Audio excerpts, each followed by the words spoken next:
नमस्कार। कृषि दर्शन कार्यक्रम में आप सभी किसान भाई बहनों का हार्दिक स्वागत है।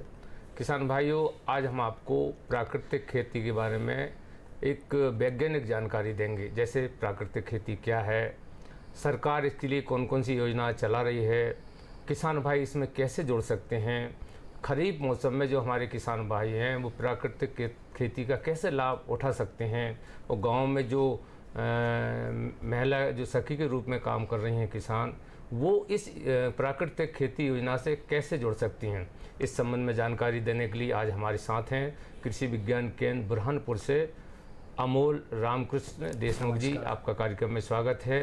साथ ही हमारे बीच में एक बड़े ही अच्छे प्राकृतिक खेती करने वाले गुलाब सिंह जी टीलाखेड़ी से आए, उनका भी कार्यक्रम में स्वागत है।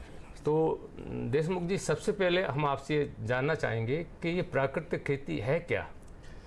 प्राकृतिक खेती जो है ये पूरी तरह से जीवाश्मों की खेती है, जिसमें हम जो है मृदा की उर्वरता बढ़ाने के लिए, मृदा का स्वास्थ्य बढ़ाने के लिए हम जीवामृत, बीजामृत, वापसा, आच्छादन इसका इस्तेमाल करके, और कोई भी आदान जो है जो हम प्राकृतिक खेती में इस्तेमाल करते हैं, कोई भी हम बाजार से लाते नहीं हैं।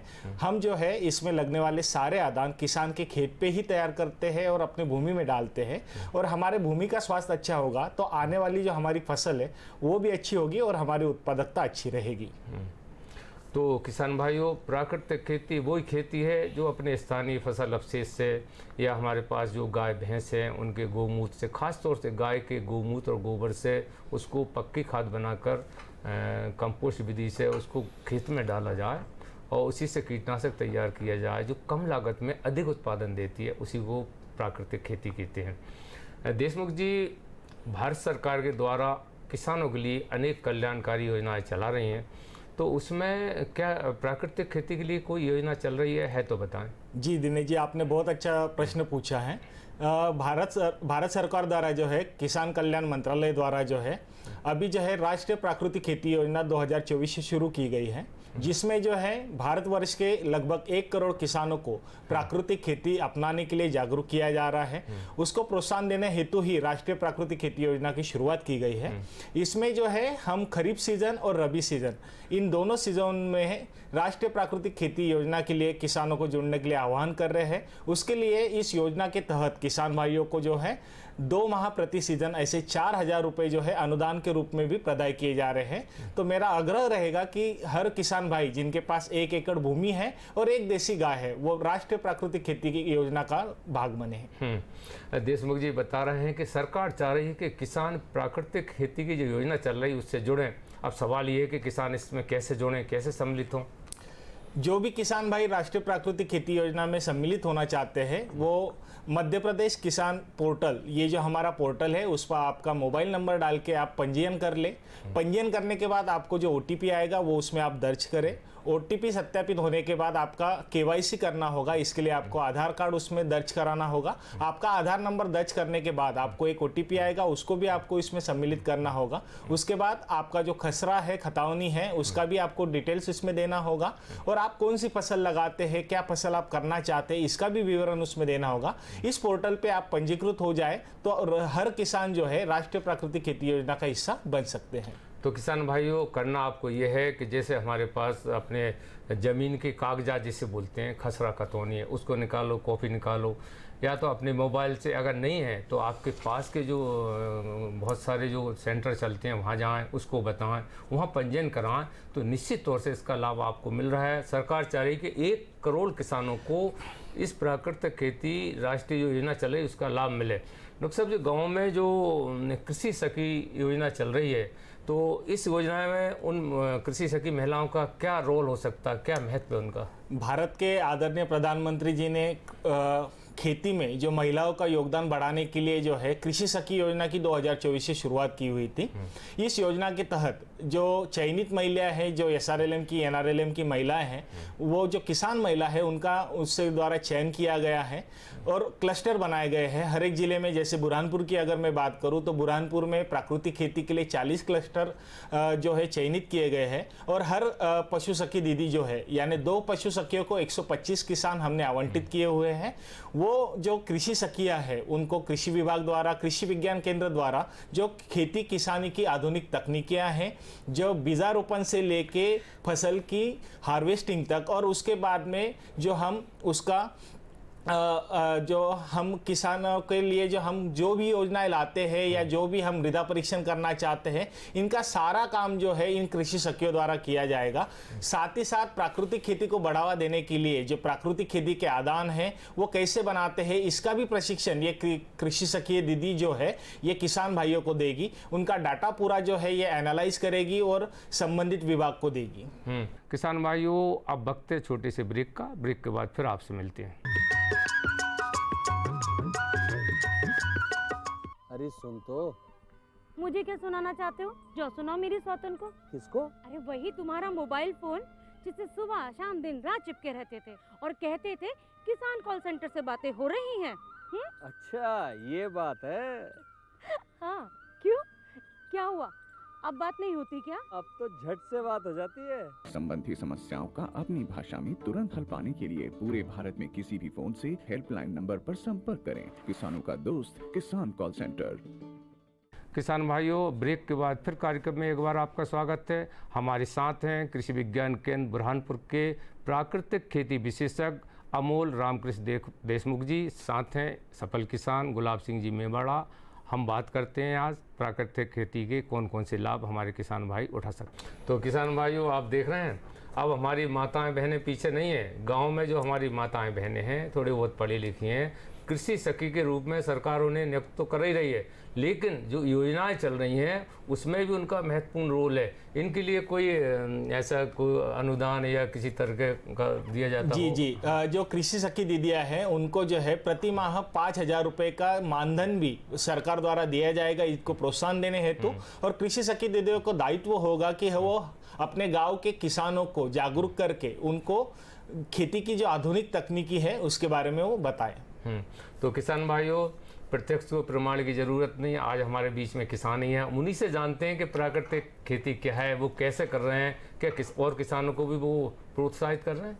हाँ सर, हमारा क्या सर, मेरे एफपीओ के द्वारा मैंने अभी 5,000 से करीबन किसान और महिला को जोड़ के प्राकृतिक कृषि में जोड़ा है। अभी जो सर ने बताया वो भी हमने हर गांव में पहले जो कृषि सखी बनी थी उन्हीं कृषि सखी को 5 दिन की ट्रेनिंग देके हमारी कृषि सखी हर खेत पे जाकर किसानों को मट्टी परीक्षण है और किसानों को जैविक खेती किस प्रकार करना है। जैसे किसान को कुछ नहीं खरीदना है, जैसा खेत का जो भी अभी शेष निकलता है जैसे कचरा वगैरह है उसको डिकम्पोज करके अगर किसान खेती करेगा तो उसी खेती को प्राकृतिक कृषि कहते हैं। अगर हमारी भी महिला किसान को या कृषक को ट्रेनिंग देगी, जैसे जीवामृत है, अमृत पानी है, बीजामृत है, 5 पत्ती काढ़ा है, डिकम्पोज है, बर्मी बॉस है, ये बनाकर हमारे किसानों को खेती को लाभ का धंधा कैसे बना है, खेती को लाभ की ओर अग्रसर करने के लिए हमारी जो महिला है, हमारी कृषि सखी है, वो अच्छा से काम कर रही है। और हर गांव में एक एक कृषि सखी को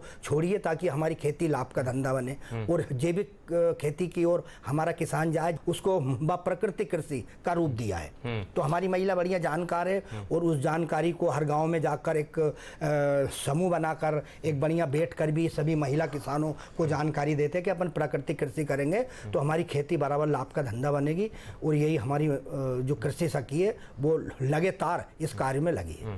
गुलाब सिंह जी, सरकार की जो शासन की जो कृषि विभाग की योजना चल रही है, तो आपको कृषि विभाग या कृषि विज्ञान केंद्र या सरकार की और जो संस्थान उनके माध्यम से आपको बुलाया जाता हो, ये कहा जाता हो कि इस योजना को आप और प्रसार करें, ऐसा कुछ आपको कोई पुरस्कार मिला हो तो बताएं। हाँ सर, पुरस्कार तो मुझे बहुत मिला है, 100 से बाहर पुरस्कार मिले हैं, पर अभी एक शासन की योजना है उसमें जिसमें हमारी आदरणीय श्रीमती संगीता लांके है। उन्होंने बोला गुलाब भैया अपने को 150 एकड़ पे काम करना है और हर किसान को अपन शासन की ओर से कुछ राशि, कुछ बीज भी देंगे अपन, पर किसान को प्राकृतिक खेती करना है। और उसके बाद में जैसे जो किसान उस धान की प्याली है, गेहूं के जो अभी शेष में आग लगाते थे, उसको अपन बिल्कुल रोकना है 100%। उसके लिए सरकार हमारे गांव के अंदर जैसा बोरखेड़ी पंचायत है, उसमें एक सैटेलाइट का भी प्रोग्राम वो जमा रही के ना, उसके द्वारा अपन जांच करेंगे। जो भी किसान अगर हमारा अभिशेष को जलाता है तो जो एक हमारी योजना आई है कि किसान को कैसे आगे बढ़ाएं, किसान को कैसे मॉडल बनाएं, कैसे किसान को जैविक खेती कराएं, खेती को लाभ का धंधा बनाएं, वही एक हमारा अलग प्रोग्राम है। अगर किसान जैसे प्याली जलाता है तो उसको हम इस योजना से बाहर कर देंगे अपन। अच्छा। वो पहली बात तो सर हमने एक बीड़ा उठाया है कि जो भी अभी से गेहूं या धान का है उसको हम एफपीओ के द्वारा खरीदी करेंगे।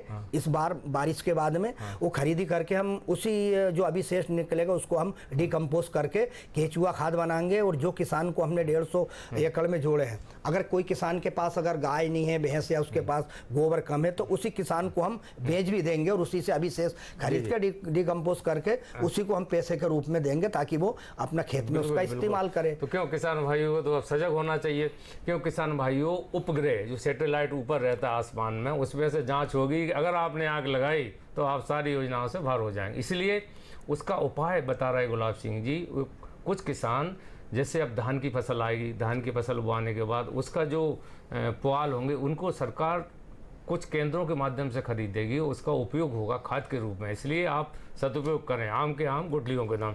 डॉक्टर साहब, अभी खरीफ का मौसम चल रहा है और जो किसान भाई प्राकृतिक खेती कर रहे हैं उन्हें आप क्या सामयिक सलाह देना चाहेंगे? किसान भाइयों, अभी बारिश के दिन शुरू हो रहे हैं, अपने खेत में जो है हर जगह नमी है। तो किसान भाइयों, मेरा आपसे निवेदन रहेगा कि आपकी अगर बुआई बची हुई हो, जैसे आप मिर्ची, टमाटर, बैंगन, आपके अगर नर्सरी में पौधे रेडी होंगे तो उसका जो है बीजोपचार करने के लिए बीजामृत आप जरूर बना लें। और जो आपका बीजामृत है, इसी से आप जो है आपके जो भी आप फसल लगाने वाले हैं उसका बीजोपचार करें तो आप आपकी फसल को जो है मिट्टी जनित रोगों से, विषाणुओं से बचा सकते हैं, उनकी अंकुरण क्षमता अच्छे से बढ़ा सकते हैं। साथ ही साथ आने वाले दिनों में हमें खाद और उर्वरक प्रबंधन करना होगा। तो किसान भाइयों से मेरा निवेदन होगा कि आप जो है समय रहते अपना जीवामृत जो है अपने खाद प्रबंधन के लिए आपका जीवामृत आप रेडी रखें। और आने वाले दिनों में हमें जो कीट की और रोगों की समस्या आती है उसके लिए जो फसल सुरक्षा के उपाय है उसको हम अभी से बना के रेडी रखें। जैसे नीमास्त्र हुआ, ब्रह्मास्त्र हुआ, दशपर्णी अर्क हुआ, खट्टी छाछ रसायन हुए, इन सारे जो प्राकृतिक खेती के आदान है इनको आप बना के रेडी रखें और समय के अनुसार उनका हम इस्तेमाल करें। साथ ही साथ बारिश के दिनों में हमें चारे की समस्या बहुत ज़्यादा होती है और प्राकृतिक खेती में जो मुख्य समस्या हमारे पास आती है वो चारे की समस्या होती है। तो इसके लिए किसान भाई, जैसे अभी नरवायु की बात हो रही थी कि किसान भाई नरवायु जला लेते हैं, तो इसी नरवायु का जो उपयोग है हम खेती में हम आच्छादन के, प्राकृतिक आच्छादन देने के लिए हम कर सकते हैं। ये जो पुआल है, हम जहाँ पे भी कतारों के बीच में हमारे पौधे लगाते हैं उसके बीच में जो खाली जगह है उसमें हम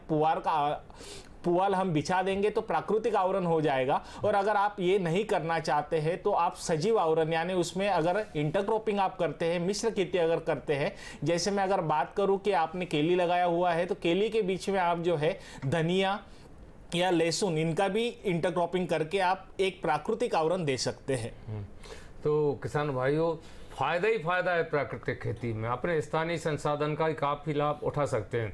किसान भाइयों, अब वक्त है छोटे से ब्रेक का, ब्रेक के बाद फिर आपसे मिलते हैं।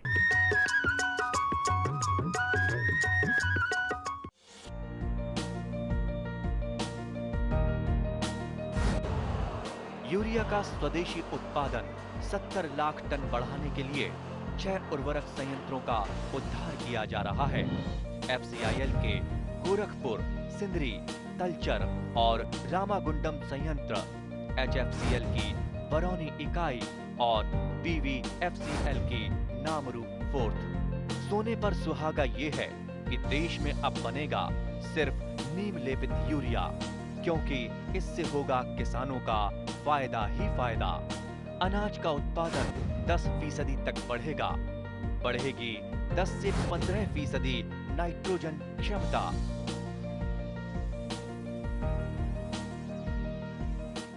किसान भाइयों, ब्रेक के बाद फिर कार्यक्रम में एक बार आपका स्वागत है। हमारे साथ हैं कृषि विज्ञान केंद्र बुरहानपुर के प्राकृतिक खेती विशेषज्ञ अमोल रामकृष्ण देशमुख जी, साथ हैं सफल किसान गुलाब सिंह जी मेवाड़ा। हम बात करते हैं आज प्राकृतिक खेती के कौन कौन से लाभ हमारे किसान भाई उठा सकते हैं। पर डॉक्टर साहब, हमारे किसान भाई सोच रहे होंगे कि भाई जैसे मान लो कोई कीट लग गया तो बाज़ार से दवा लाई, उसको छींच दिया, फिर ऐसे में अगर प्राकृतिक खेती जो किसान कर रहे हैं वो फसल सुरक्षा कैसे करें? बिल्कुल आपने सही पूछा है कि प्राकृतिक खेती में समय रहते आपको फसल सुरक्षा के सारे आयाम जो है अपनाने होंगे। जैसे अगर मैं फसल सुरक्षा की जैविक तरीके की बात करूं तो इसमें सबसे पहले आता है निमास्त्र। निमास्त्र आप नाम से ही समझ रहे होंगे कि नीम की पत्तियां और नीम के जो फल है इसका इस्तेमाल करके आप जो अर्क बनाएंगे उसको हम निमास्त्र कहते हैं। निमास्त्र बनाने के लिए आपको जो है 5 किलो पत्ती या फल इनका आपको चटनी बना लेना है। उसको 20 लीटर के ड्रम में 15 लीटर पानी लेके 5 लीटर गोमूत्र उसमें डाल के ये जो आपके नीम की पत्तियां और फल की चटनी है ये आपको इसमें मिला देना है। 2 किलो इसमें आप देसी गाय का गोबर भी डाल सकते हैं और इसको जो है अच्छे से आप उबाल ले और 3 से 4 दिन बाद इसको पूरा जो पत्तियां है वो जब डिकम्पोज हो जाएगी तो इसको आप छान ले। 6 महीने तक जो रस चूसक कीट है इस पे आप स्प्रे करने के लिए निमास्त्र का इस्तेमाल कर सकते हैं। साथ ही साथ अगर बड़ी सुंडी है, इल्ली है तो इनके कंट्रोल के लिए हम ब्रह्मास्त्र, अग्निअस्त्र और दशपर्णी अर्क इनका इस्तेमाल करते हैं। तो इसके लिए ब्रह्मास्त्र की मैं जब बात करूं तो इसमें कोई भी स्थानिक 5 पत्तियां जिनमें तीव्र सुगंध होती हो, जैसे अगर मैं बात करूं तो अरंडी है, शरीफा है, नीम है, करंज है या निर्गुड़ी का पाला है, बेशरम की पत्ती है, धतूरा है, जो भी पत्ती जिसको बकरी या गाय मुंह नहीं लगाती, जिससे तीव्र सुगंध आती हो, ऐसी पत्तियों का इस्तेमाल करके कोई भी 5 स्थानीय पत्ती से आप सेम तरीके से 2-2 किलो पत्तियां लेके उसमें गोमूत्र और गोबर मिला के आप जो है ब्रह्मास्त्र बना सकते हैं। और अगर आपके पास इल्लियों का प्रकोप बहुत ज्यादा हो रहा है तो अग्निअस्त्र का इस्तेमाल करना है। इसमें आपको 3 जो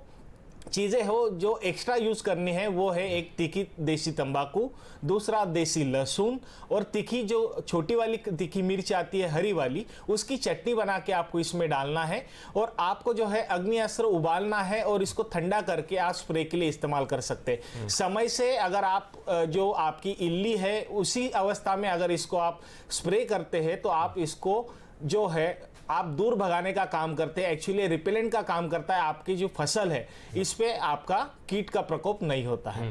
तो किसान भाइयों, कितनी बढ़िया बात है। अब हम जब जैसे कोई इल्ली और कीट आते हैं तो बाजार भगते हैं, 1000 रुपये की दवा लाएं फिर छिड़कें, उससे नुकसान भी है और फसल कभी कभी तो ऐसा होता है कि इल्ली मरती भी नहीं है। हमारी जो स्थानीय सामग्री है उसी से आप कीटनाशक बना के छिड़कें, जैसा कि देशमुख जी बता रहे हैं। गुलाब सिंह जी, एक बात बताएं आप कि जिन किसान भाइयों के पास पशु नहीं है क्या वो प्राकृतिक खेती कर सकते हैं? उसके लिए कितने पशु की जरूरत है? हाँ सर, अगर किसान वैसे तो जैविक खेती प्राकृतिक कृषि में पशु का होना बहुत जरूरी आवश्यक है। आवश्यक। अगर किसान भाई, अगर किसान के पास अगर वो पशु नहीं है तो वो किसान भी नहीं है।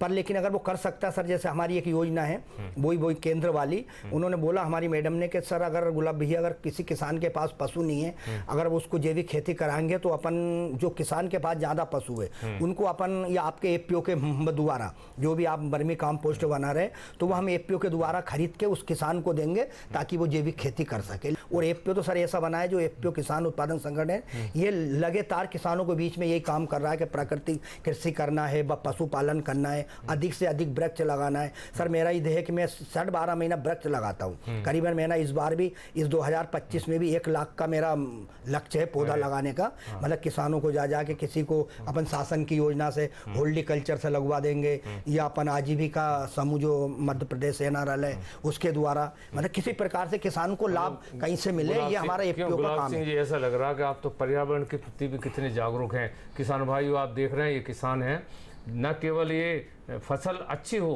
किसान हर जनता का, पूरे देश की जो हमारे लोग निवास करते हैं उनका स्वास्थ्य भी अच्छा रहा है। इसके लिए पर्यावरण के लिए 1 लाख वृक्ष लगा रहे हैं, इसके लिए बहुत बहुत धन्यवाद।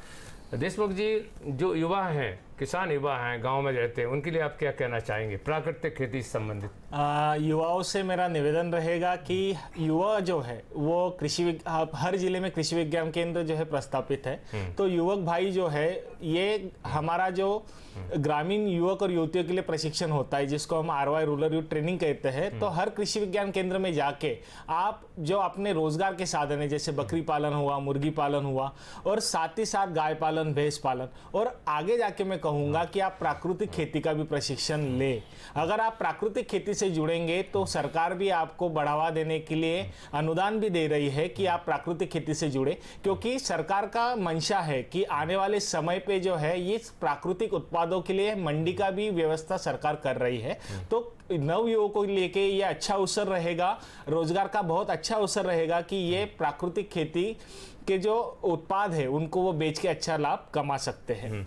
देशमुख जी, आपने हमारे किसान भाइयों को बड़ी महत्वपूर्ण सामयिक और कम लागत में अधिक उत्पादन और कैसे मिट्टी स्वस्थ रहे, कैसे हमारे देश के नागरिक विष रहित भोजन उपलब्ध कर सकें, इस संबंध में महत्वपूर्ण जानकारी दी। बहुत बहुत धन्यवाद।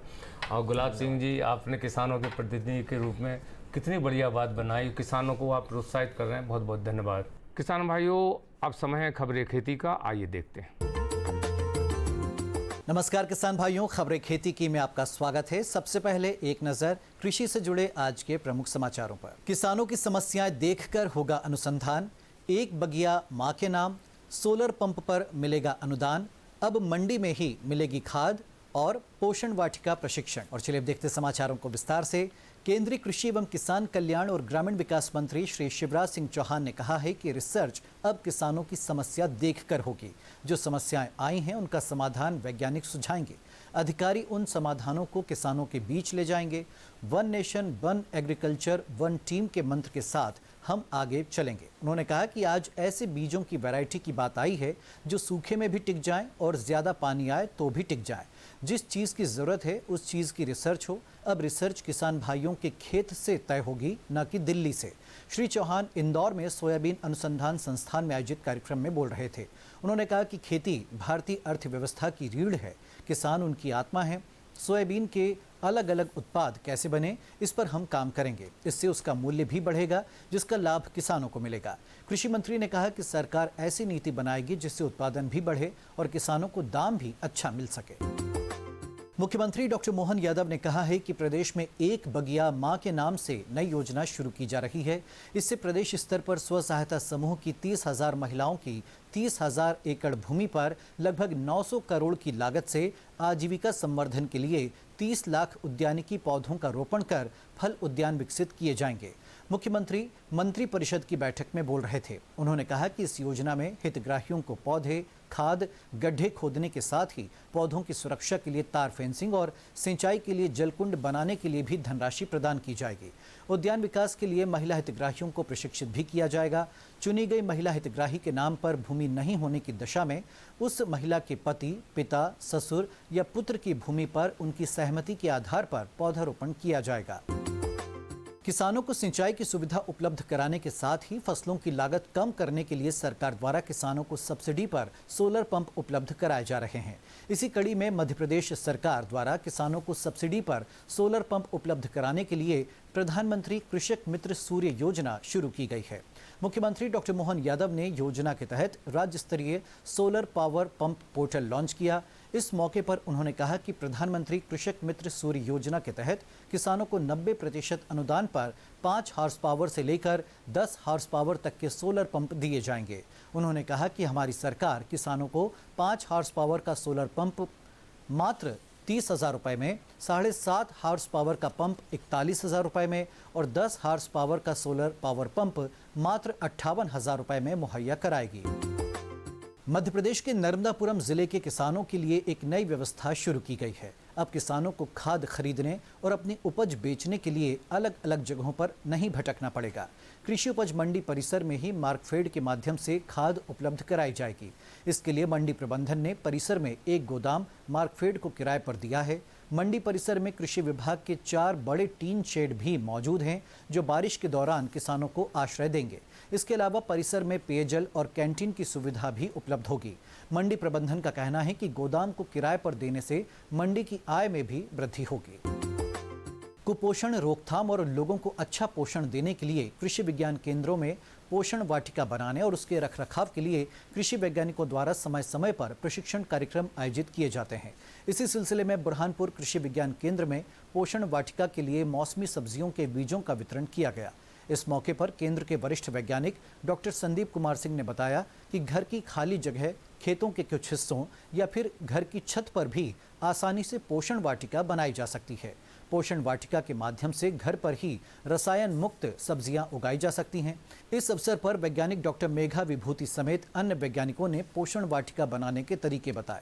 बीजों को उपचारित करना, जमीन की तैयारी करना समेत जैविक खाद के बारे में भी विस्तार से बताया गया। इस मौके पर बड़ी संख्या में आसपास के गांवों की आंगनबाड़ी कार्यकर्ताओं, सुपरवाइजर और ग्रामीण महिलाओं ने हिस्सा लिया। तो किसान भाइयों, खबरें खेती की में इतना ही। मुझे दीजिए अनुमति।